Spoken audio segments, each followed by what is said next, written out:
Okay, so today the subject is the heart, and I wrote a book about this called Human Heart, Cosmic Heart, and I have a website called humanheartcosmicheart.com. So if you go to that, you can see more information about this subject and things that other people have written about it. And the way that I got started with this was approximately 35, 40 years ago. I read that Rudolf Steiner, who is one of the people that I pay most attention to, said there's three things that have to happen in order for humanity to evolve in the proper way. And you can imagine a lot of things that you would put in that category.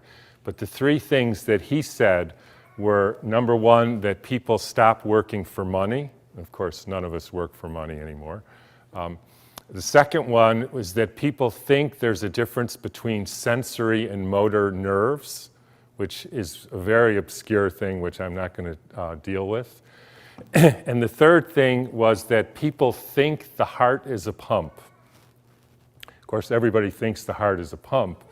And the question is, A, how can we conceptualize this to understand that the heart is not a pump? And then B, what does that have to do with saving humanity? Of course, it took me a while to figure that out, to sort of break the code. When you study Steiner, like I said yesterday, it's like being given the answers to the test, but you have to go and figure out how you get there.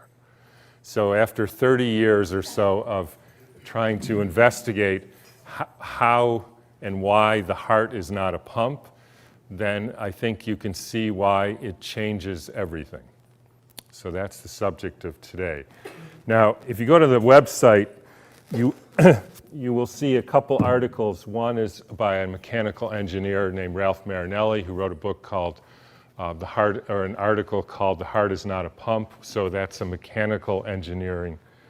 Do you want me to be here? No, you can go wherever you want. I'll pick you up. Okay. And then there's an article by an anesthesiologist named Branko Furst, and there's essentially two people now in the United States saying the heart isn't a pump. There's me, I talk for lay people, and Branko, who's an anesthesiologist, and he writes very technical stuff about this. And he wrote a book called The Heart and the Circulation, where he goes through, for those of you interested in scientific punishment, you can read that. And he goes into great detail of this. And the interesting thing is that the foreword to the book was written by the head of cardiac anesthesiology at Harvard Medical School, so presumably somebody who knows something about heart physiology. And he said, Branko is correct, the heart can't possibly be a pump, and that's why we can't treat congestive heart failure better now than 50 years ago. And I say that only because I could be wrong. I've been wrong about a lot of things in my life, unfortunately. But if I'm wrong, apparently at least I'm not the only one.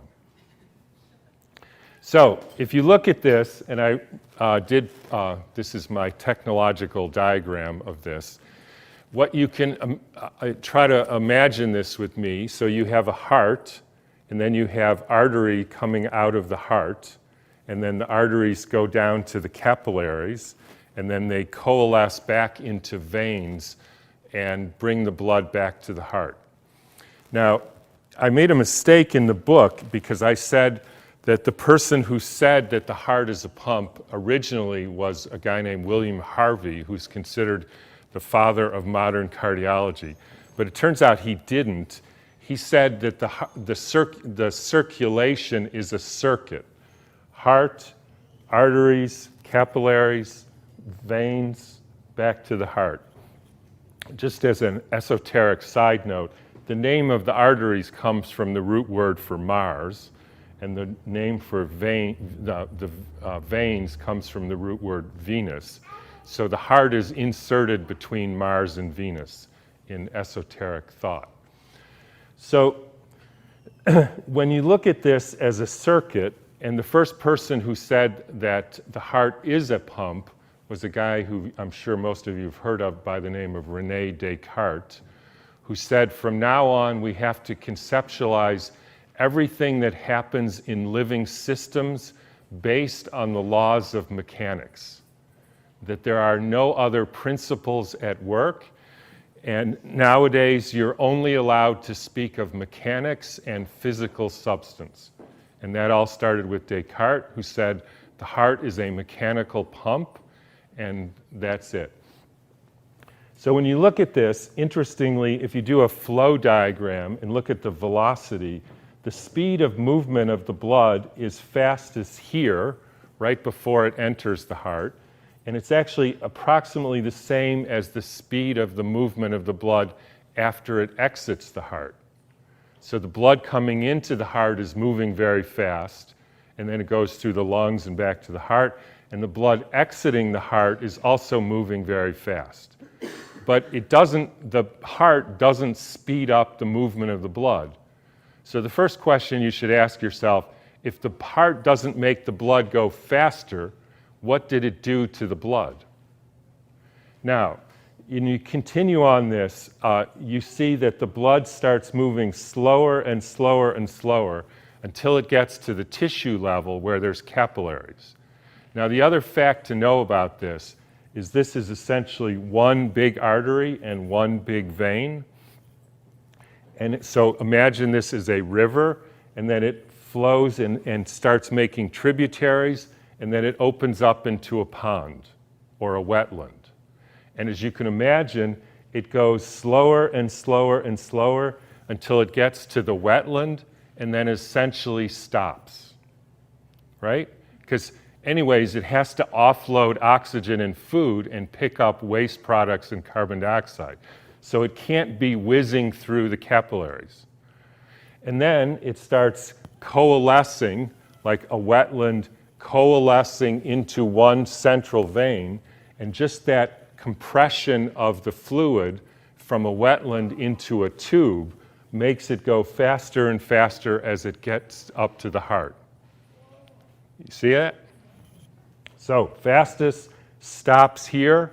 The other thing you have to realize is that if you put all the blood vessels end to end, they would encircle the earth about 3 times. If you put them side to side, it would cover an entire football field, one next to the other. So this is a long push. And if you think about what you're pushing through this, let's just say halfway around the earth, you're pushing very sticky fluid in it with stuff in it, meaning red blood cells and platelets, which are approximately the internal diameter of the vessels. And when Marinelli did an analysis of the pump pressure, so let's just be clear what we're talking about. When we say the heart is a pump, we mean there's a pressure propulsion phenomena. In other words, the contraction of the muscle of the heart is generating enough pressure to propel this sticky fluid around the earth 3 times with stuff floating in it. And he estimates that the amount of pressure that you would have to generate to propel that amount of fluid is about 10,000 times the amount of pressure that a 1-pound, fairly thin-walled muscular organ can generate to push all this fluid around. So how does it do that? Not only that, it didn't make the blood go faster. Not only that, the blood gets slower and slower and slower until it stops. And then by some miracle, we think that the pushing here makes the blood stop here and then restart again. And the way that I describe that to people, it's like you want to go from a bus from San Francisco to New York City, and you're going to stop in St. Louis, and the bus doesn't have an engine in St. Louis. It stops to offload passengers.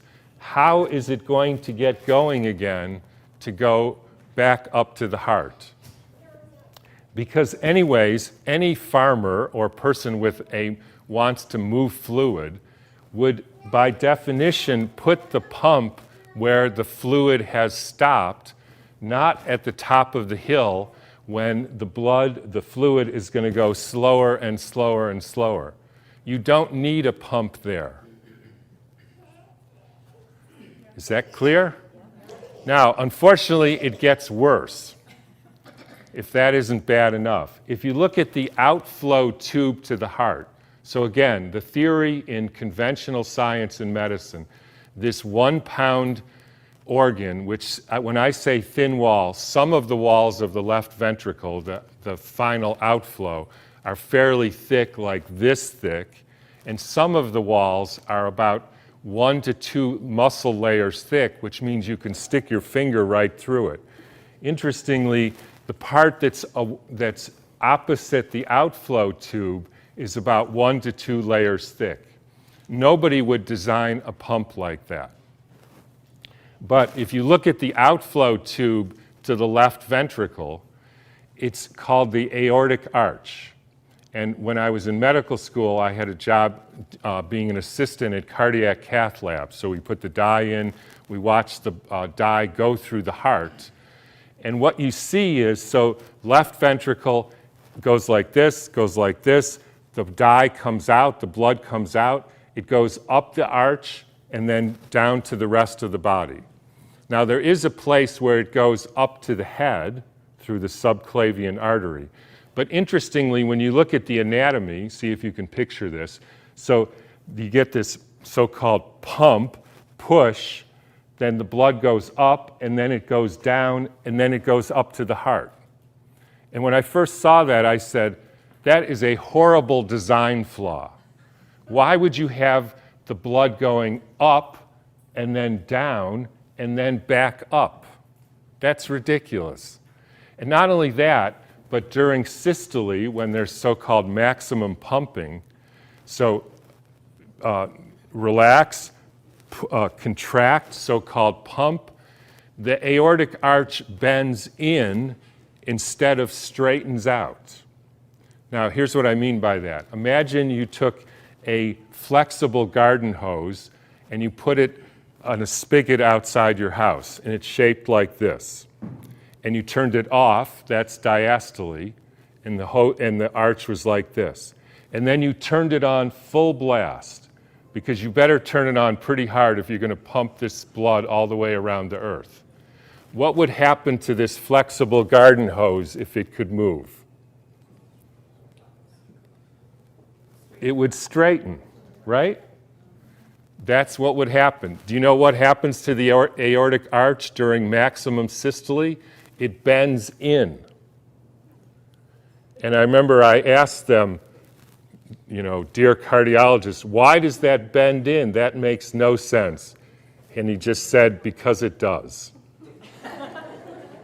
There is no possible way you can generate that much pressure to push that viscous, sticky fluid, have it not increase the velocity, have it go to zero. Somehow that pushing is responsible for getting this going again, going faster and faster back to the heart, pumping real hard.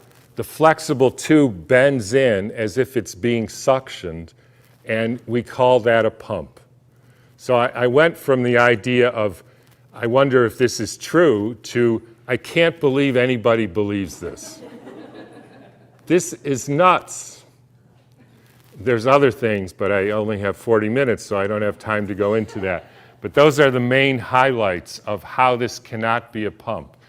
So anybody, therefore, would know that the pump, and when I say pump, I mean the reason the blood moves, right? We're talking about what moves the blood in our bodies, in any living system, has to be here, where the blood has stopped. You don't need a pump when the blood is already moving faster. So the next question, obviously, is what moves the blood, and what in the heck is the heart doing there in the first place? Right? What is it doing there? Obviously, it has a function. So what is the function of the heart in the circulation? Now, let's start with what moves the blood. So those of you who were here yesterday, remember that I said we were taught that there are 3 phases of matter: solid, liquid, and gas. But now we know that water, and only water, has a 4th phase, if anybody wants to read about this, Gerald Pollack wrote a book called The Fourth Phase of Water, where he proves this, which is an unrecognized gel phase. And I would contend that all the water in our cells is in this unrecognized gel phase, and that is the unifying principle of medicine. And for those who don't believe me, just realize that an MRI machine is a device that measures whether the water in your cell is structured or not. And if the structure deteriorates, it shows up on the screen and we say that's a tumor. If you have arthritis in your hip, it's because you have a gel protecting your hip. The gel deteriorates, and you see that on an MRI as an abnormal structuring of the water. This structured water, which is always negatively charged, has a different pH, has a different viscosity, you can prove it, you can measure it, always forms in the interaction of water and a hydrophilic, meaning water-loving surface. So if you can imagine, you put a beaker of water and you put a hydrophilic protein. In a very small layer next to the protein, there will be a negatively charged gel phase just because of the interaction of water and any hydrophilic surface. Now, if you imagine then this, where you take a beaker of water and you suspend a hydrophilic tube in the water, it will form a small negatively charged gel phase lining the inside of the tube. That's what always happens. You can measure it. Because of this formation of the negative charge, it separates the charges and puts the positive charges dissolved in the water in the middle of the tube. The positive charges repel each other and start flow. This explains the so-called barometric limit conundrum in botany, which says that a column of water in any column can only go up to about 33 feet before the weight of the column of water is too much and gravity makes it go down. Therefore, there are no trees higher than 33 feet, which is the problem with science, because that's the theory, but the observation of any human being is, but wait a minute, that tree is at least 200 feet. How does that happen? You can't have the sap going up the tree, that's a column of water, without it being too heavy and coming down. Except if you think about what is a tree, and you put this tube vertically, it's a xylem hydrophilic tube which has water in it. It separates the charges, puts the positive charges in the middle. The positive charges can't go down into the earth. They repel each other and go up, and that'll go up as far as you need it to.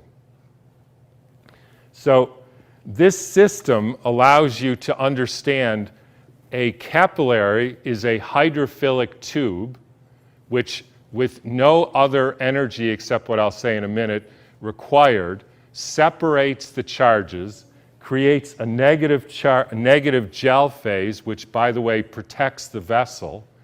It dissolves the positive protons charges into the middle of the water. They repel each other, start the movement, and as it coalesces into smaller and smaller vessels, like from a wetlands to a river, it by definition goes faster and faster and faster until it gets to the heart, and that's how the blood starts moving. Clear? It's exactly the system that works. Now, the next question, so what does the heart do? Well, the heart stops the blood. It's obvious. In fact, Rudolf Steiner said what the heart is like is a hydraulic ram. So what is a hydraulic ram? Hydraulic ram you put in fast-moving water, exactly like this. You put a dam and then a containment that can expand and contract, so it's a flexible containment vessel behind the dam. The water comes into it, expands the dam, expands the containment. Sorry, the dam is still shut. And then you build up positive pressure on the incoming side and negative pressure, i.e. a suction or a vacuum on the other side. When the pressure differential gets to be too big, the gate opens, the aortic arch is sucked in because of this negative pressure. That brings the alignment of the blood vessel in direct alignment with the heart and the outflow of the heart up to the head. So it's not a design flaw. It's a perfectly structured system as long as you understand the suction effect. So the blood comes in, expands the wall, opens the gate, and then there's a passive contraction of the left ventricle around the outflowing blood with no energy required. That's exactly what happens. Now, it gets even more interesting because if you then investigate what actually happens inside the left ventricle, you see what happens is a stopping of the blood, and then it creates a vortex inside the left ventricle. And this was first described by Leonardo da Vinci, who wasn't supposed to, but he dissected human cadavers. He made a cast of the human heart. He put water and wheat seeds through it, and he could see that the blood moved in a spiral formation, which is the formation of life, inside the left ventricle. Now, if you read the Sufis, they say there is a moment when the blood stops, and that's where God enters the human being. So here's what happens. The blood enters the heart. It's moving because of the properties of water. If you go back and read Harvey, Chinese medicine, all the rest of it, you say, why, and you ask them, why did the blood move? They said, because of the vital force present in water. Exactly.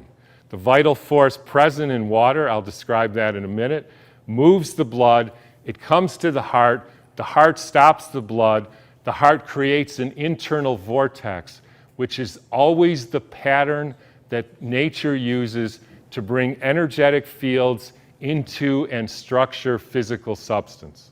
That structures the blood to be an agent of the spirit. It's hard to say it any other way. And that distributes the blood to the rest of the body. It's so amazing even that there's little vortices inside the heart. There's about 50 of them. And they're all attached to different organs of the body. So one of the vortexes inside the heart is attached to the spleen, and it knows somehow to package the red blood cells that are old and send them directly to the spleen to be removed. Another vortex inside the heart, if there's a cut on your leg, it will dissolve some of the collagen fibers inside of your heart, put them in this little vortex, and send them to your cut on the leg to fix the cut on your leg. The heart is the orchestrator of all this, the energy of the world coming in, creating a structuring of the physical substance, and that creates life. I don't know how much more profound it can be than that. Now, the other thing that this changes is it changes your entire conception of disease. So, for instance, we know this disease called high blood pressure. So why do you have high blood pressure? So we don't know. It's idiopathic. But if you think along this line, so you have the blood flowing because of the ability of water to structure properly, right? Insofar as you have a robust movement and flow, then you have a strong flow of blood around the body. But if somehow this becomes weak, then you have a weak flow. And then I asked myself, and this changed everything the way I see the world and the way I see medicine, if I had a weak flow, what would I do to increase the flow? The obvious answer is to decrease the caliber, the diameter of the tubes, right? That would increase the flow. That's what we call high blood pressure. It's not a disease. None of these things that doctors treat are actually diseases. They're compensation strategies, or in other words, the best the body can do if you don't fix the flow. If you don't fix the flow, your wisdom of your body will narrow the tubes to create flow. Does it cause trouble? Yes, but that's better than having no flow. So now we have to get into the issue of, and this is where it gets fun because I get to harass everybody, which is one of my favorite things to do. So how do you increase flow? Which is the same question as how do you structure the water in the blood, because that creates the flow, as you all know now. But that same energy creates the structure of the water in your cells, which, if distorted, your body has to create a fever to create snot to get rid of this distorted gel. If you have a distorted gel in your hip, we call that arthritis. So how does this happen? So it turns out that this is a very good system that Pollack developed to investigate this, because you can measure the flow. The stronger the flow, the greater the gel that's formed, the healthier, the more structured the gel is. You can also measure the pH, you can measure a lot of things, but the flow is easiest. So you put this in a lead box, right? Put it in a lead box, stops flowing. You take it out of the lead box and you shine the sun on it, and that starts flowing, because the sun is the ambient energy source that is used by the water. It's absorbed into the water to create this fourth or gel phase of water.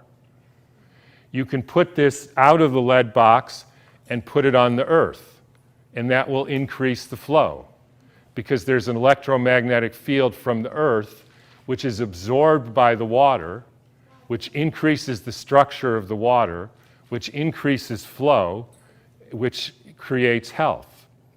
You can put your hands on the beaker, and we have an electromagnetic field from our hands, which is the basis of laying on of hands and touch, and why it's good to be with people, and that will increase the flow.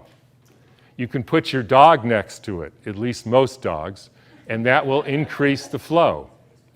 And then here's where it gets fun. You know what happens if you put your cell phone next to it? The non-native electromagnetic field, the wireless radiation, we're talking about radiation here, immediately stops the flow and destructures the water. Anytime you have a wireless device in your body, on your wrist, against your head, you are destructuring the water and creating a fundamental poisoning of the very integrity of the foundation of life. Now, what do I mean by the foundation of life? So here's where this whole thing starts to get very interesting, because we're told human beings in medical school are only physical stuff, right? Never mind that if you look at an atom, which is the basis of physical stuff, there's a nucleus here, and over there by the end of the room there's an electron. So what's between here and here? Nothing. 99% of the atom is just space. And that's not even to mention that atoms exist in two forms, like particles, which are 99.9% space, or waves, which are no particles at all. So here's the question. How does 99.9% space mean I can't put my finger through my leg? This is just space. Physical stuff is just space. And nobody knows. But it's an interesting question. Now, here's another way to look at that. If you took a carrot, a living thing, and said, what is it made out of? To a scientist, And one of my favorite sayings is, the trouble with science is it's not very scientific. If you ask a scientist, what is a carrot made of? It's made of atoms. So 20 million sulfurs, 3 million hydrogens, carbons, etc., right? What if you go to a chemist and get a bag of all those hydrogens, sulfurs, etc., put them in a bag, put it on the table, it's a heap. Is that a carrot? No? Anybody think it is a carrot? Nobody, because that's stupid, right? Nobody thinks it's a carrot except your doctor, because he thinks you're only made of stuff. That's the stuff. Even though 99.99% of the molecules in you are water, which is a little bit more than a cucumber, which is 96%. So what's missing from the stuff? The heap. It's not alive. So how do you make it alive? Now, the other thing that's interesting about this is all stuff is subject to two forces, gravity and entropy, meaning if you take stuff and you do that, it falls, and if you leave it there 1,000 years, it will turn into dust, just like you will. But life doesn't follow those principles. A carrot or a tree creates form, so what's missing from the stuff is the form that makes it a carrot. How do you create form? You take an electromagnetic field from the cosmos, from the Earth, from Jupiter, from the sun, from the moon, and you shine that, you energize water. The water takes the stuff and brings it into levity and something that doesn't even have a word, which is called negative entropy or negentropic force. It creates form and life out of stuff, working through the water, working through these, absorbing the electromagnetic fields of the universe and creating life forms, which is the entire most important thing by far of any living being. That's where the action is, how you interfere or promote those life forces. Now, what's the time? You still have about 13 minutes. 13 minutes. Everybody got this? There's a physicist named Erwin Schrödinger who wrote a book called What is Life? He said life is levity and negentropic force that works through water. Water essentially takes the substance up using the electromagnetic fields from the cosmos, creates life forms out of it, circulates the blood, protects your hips, creates the field, the energy around cells that allow them to keep their distance so that they don't collect into cancer cells. I wrote a whole book on how the abnormal water forces in the cell actually essentially create the cancer cell. So you can read about all that, but I don't have time for that now. So that's a new way of looking at medicine and life, and I think then you can see that the point of Steiner's the heart is not a pump, is that gets you to have a whole different conception of what a living being is and what the heart is doing, including what diseases are. Diseases are compensation strategies.